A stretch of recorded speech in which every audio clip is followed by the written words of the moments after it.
the Democrats never let a tragedy go to waste, and they immediately, after not fighting or codifying abortion rights into law, the Democrats then immediately started asking you for more money to help them fight for things that they won't fight for. You get that? Do you follow? Well, here it is. Exactly. So weird that only the Republicans are getting credit for this, meaning the repeal of abortion rights. The Democrats chose to use it as a carrot every election until the GOP finally did what they said they wanted to. So the Democrats, as you know, could have codified this into law, and they've been promising to codify it into law since Barack Obama. And he could have done it with the supermajority. Joe Biden did too. They can still do it right now. Today, they have complete control of government. They refuse to do it. Why? Because they can't get you to vote for them for any other reason except abortion. So Hillary Clinton immediately, who, by the way, her vice presidential running mate was anti-abortion. She's now raising money off it. She says, join me today in recommitting to help people access the care they need and win elections at every level to protect reproductive freedom for everyone in America. Chip in. Jesus Christ. Here's another one. This is from Nancy Pelosi. It came right to me. To James Dore. It says the Supreme Court just officially overturned Roe versus Wade. I don't say this lightly. This is one of the darkest moments in our country's history, and we are thrilled that we have something to run on. You want to help? Give us some money. Hey, could you chip in $1? How about $35? Immediately, it says. Immediately. Wow. They were just $35 away from saving Roe versus Wade. Why didn't someone tell me? Here's someone who gets it. Watch this. So I received a text message from Joe Biden's campaign yesterday saying that the Supreme Court had overturned Roe versus Wade and that it was my responsibility to then rush $15 to the Democratic National Party. And I thought that was absolutely outrageous because my rights should not be a fundraising point for them or a campaigning point. They have had multiple opportunities to codify Roe into law over the past 20, 30, 40, 50 years, and they haven't done it. And if they're going to keep campaigning on this point, they should actually do something about it. What are you most worried about, Jillian? I'm most worried about what comes next because... So, wow. That don't woman... Let Andy Kindler see that. Don't let Andy Kindler see that. He'll call her disgusting.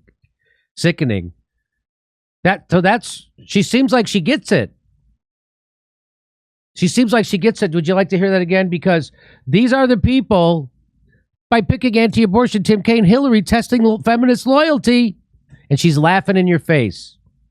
So let's listen to this young lady again.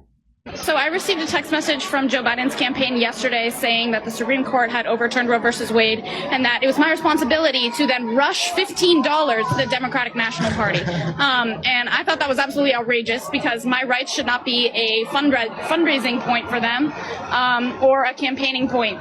They have had multiple opportunities to codify Roe into law over the past 20, 30, 40, 50 years, and they haven't done it. And if they're going to keep campaigning on this point, they should actually do something about it. What? But they're not. Well, what are you saying? We should give money to Ukraine? And we should, is that what you're saying? I posted about this on Twitter, and I had all these liberals that freaked out, and usual suspects, and they were saying like, oh, "Jackson, you're a conspiracy theorist, whatever." Republicans were on the Supreme Court by not passing this law. So, in 2008, vote for us. We'll codify Roe day one. 2012, no, really, this time we will. 2018, vote for us and we'll enact federal $15 minimum wage. 2020, no, really, this time. And we'll codify Roe too. 2022, if you don't vote for us, we can't codify Roe, you guys. And send us some money. You gotta send us $30. It sent us $35. Here's Kamala Harris. She tweeted out a picture of her on her jet, looking concerned at a flat screen on her jet.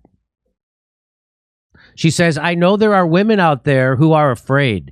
To those of you who feel alone and scared, I want you to know the president and I are fighting for you and your rights. We are in this fight together." No. It's a nice picture of her. She's holding in a guffaw. That's because she just laughs whenever she just laughs whenever she's totally unqualified to do something. Imagine being unqualified to become the vice president, a job you don't need any qualifications for. How much of a zero do you have to be to not be able to do the vice president job right? She can't even do that. By the way, people are catching on. So this guy then said, oh, look, Biden says the right to choose is fundamental, but he's not prepared to call for a change to the filibuster to protect abortion rights. So this guy says, change his mind on this, and I'll believe that you're fighting for something. Ugh. But we know what this game you guys are playing, and that's what this is. This is a game. Well, it's just not as fundamental as the filibuster is what he means. Yeah. So you're telling me you think Joe Biden's not prepared to fight for this? I already sent $15 in. He's got my $15. He's not going to fight now.